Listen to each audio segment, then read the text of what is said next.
कविता परिवार की लाडली बिटिया या फिर यूं कहें कि परिवार की आन बान और जान। जब घर में होती तो ऐसा लगता मानो घर में आसमान टूट पड़ा हो। घर में इधर उधर धमाचोकरी करना और खूब सारी बातें करना उसके पसंदीदा कामों में से एक था। कविता के दादाजी कविता को बहुत प्यार करते थे, लेकिन आजकल उन्हें कविता की एक चिंता और खाई जा रही थी और वो थी कविता की शादी की चिंता। बस दादाजी अब हर परिवार में कविता का ससुराल ढूंढते, लेकिन कविता को शादी नाम से ही इतनी चिढ़ थी कि शादी का नाम सुनते ही वो गुस्सा होकर मुंह फुलाकर दूसरे कमरे में बैठ जाती।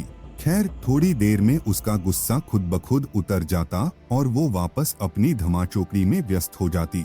काफी खोजबीन के बाद भी कविता के दादाजी को कोई ऐसा परिवार नजर नहीं आया जहां वे अपनी लाडली बिटिया की शादी कर सके। इसलिए उन्होंने अपने बचपन के दोस्त से इस बारे में राय लेने का निश्चय किया।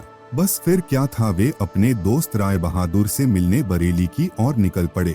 अगले दिन जब वो बरेली पहुंचे तो राय बहादुर ने स्टेशन पर ही उनके लिए गाड़ी भेज दी थी। 10 साल बाद अपने बचपन के दोस्त से मिलने के लिए वे भी बड़े उतावले थे। गाड़ी धीरे धीरे राय बहादुर के घर की ओर बढ़ी। बड़ा सा बंगलो, बंगलों के आगे बगीचा, गाड़ियां और नौकर चाकर देख दादाजी का मन खुशी से भर गया। इन 10 सालों में राय बहादुर ने कितनी तरक्की कर ली है। नहीं तो 10 साल पहले राय बहादुर के पास था ही क्या। बस यही सब सोचते सोचते कविता के दादाजी अपने दोस्त के बंगलो पहुंच ही गए। गाड़ी की हॉर्न की आवाज के साथ ही राय बहादुर घर के बाहर अपने दोस्त के स्वागत के लिए आ गए थे। अपने दोस्त को गले लगाकर वे दादाजी को अंदर ले गए। घर अंदर से भी काफी शानदार था। अपने दोस्त की संपन्नता को देख कविता के दादाजी भी फूले नहीं समाये। चाय नाश्ता के बाद राय बहादुर ने उनके दोस्त से आने का कोई खास कारण पूछा। दादाजी ने पोती की शादी के लिए एक अच्छा सा परिवार ढूंढने का काम सौंपते हुए बिटिया का फोटो राय बहादुर के हाथ में सौंप दिया। राय बहादुर भी अपने बेटे विक्रम के लिए एक सुयोग्य कन्या की तलाश में थे। तीखे नैन नक्श, चेहरे पर तेज और एक बार में ही किसी को पसंद आने वाली कविता बिटिया को फोटो में देखकर ही उन्होंने कविता को अपने घर की बहू बनाने का फैसला कर लिया। राय बहादुर इतना सोच ही रहे थे कि इतने में उनका बेटा विक्रम आ गया। विक्रम ने दादाजी के पैर छुए और हालचाल पूछने के बाद ऑफिस की ओर निकल गया। विक्रम के जाने के बाद राय बहादुर ने अपने दोस्त से विक्रम और कविता के संबंध के लिए पेशकश की। कविता के दादाजी को लगा जैसे राय बहादुर ने उनके मुंह की बात छीन ली हो। खैर, प्रसन्नता से विदा लेकर अपने घर आने का कहकर दादाजी अपने घर की ओर निकल गए। विक्रम को कविता बहुत पसंद थी, लेकिन विक्रम की माँ विक्रम की शादी अपने से भी बड़े घर में करना चाहती थी। लेकिन विक्रम के मनाने पर वो मान गई और तय समय पर विराम और कविता की शादी हो गई। ससुराल में कविता के सास ससुर, विक्रम के बड़े भैया भाभी और कविता की ही उम्र की एक ननंद थी अंजलि।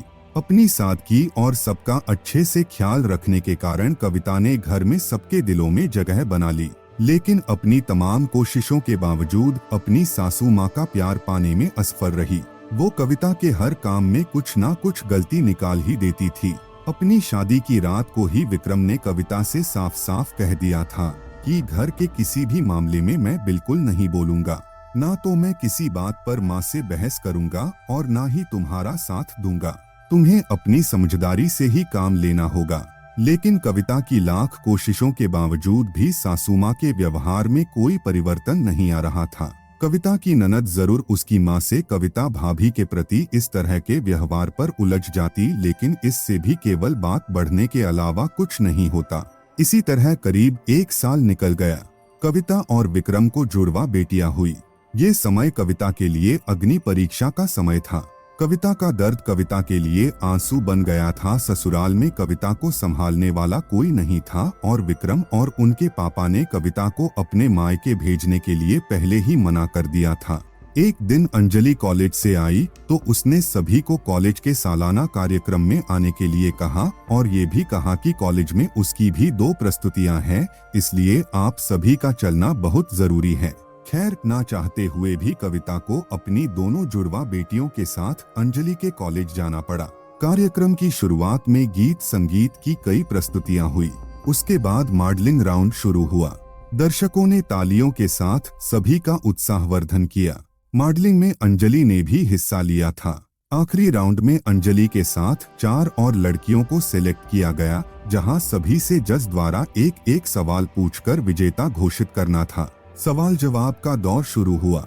इसी कड़ी में जज साहिबा ने अंजलि से सवाल पूछा, अगर घर में तुम्हारी माँ और भाभी में से किसी एक का साथ देना हो तो तुम किसका साथ दोगी?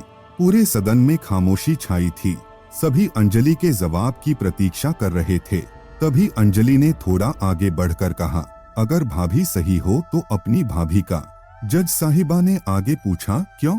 अंजलि ने जवाब दिया, क्योंकि मुझे भी कल किसी की भाभी बनना है। जवाब सुनते ही पूरे सदन में तालियां गूंज उठी। सभी अंजलि की सोच और उसके सटीक जवाब की प्रशंसा कर रहे थे। अंजलि को विजेता घोषित किया गया। पुरस्कार लेने से पहले अंजलि ने सभी से कुछ कहने के लिए माइक थामते हुए कहा, हर बेटी अपनी माँ से बहुत प्यार करती है और माँ भी अपनी बेटी के दिल के सबसे करीब होती है। इसी तरह हमारे घर की बहुएं भी तो किसी की बेटियां हैं। आज हम किसी की बेटियां हैं, कल से किसी की भाभियां और बहुएं बनेंगी। अगर कल से हमें कुछ दुख हुआ तो हमारी माँ को भी दुख होगा, और इसी तरह हमारे घर की बहू को दुख हुआ तो उनकी माँ को भी दुख पहुँचेगा।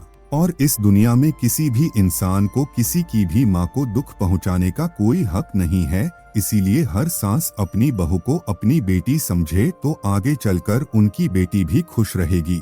अंजलि के इतना कहते ही पूरा सदन एक बार फिर तालियों की गड़गड़ाहट से गूंज उठा। तालियों की गड़गड़ाहट के बीच ही कविता की सांस ने कविता को गले से लगा लिया। दोस्तों, अगर आपको ये वीडियो पसंद आया है तो लाइक करें और चैनल को सब्सक्राइब करें।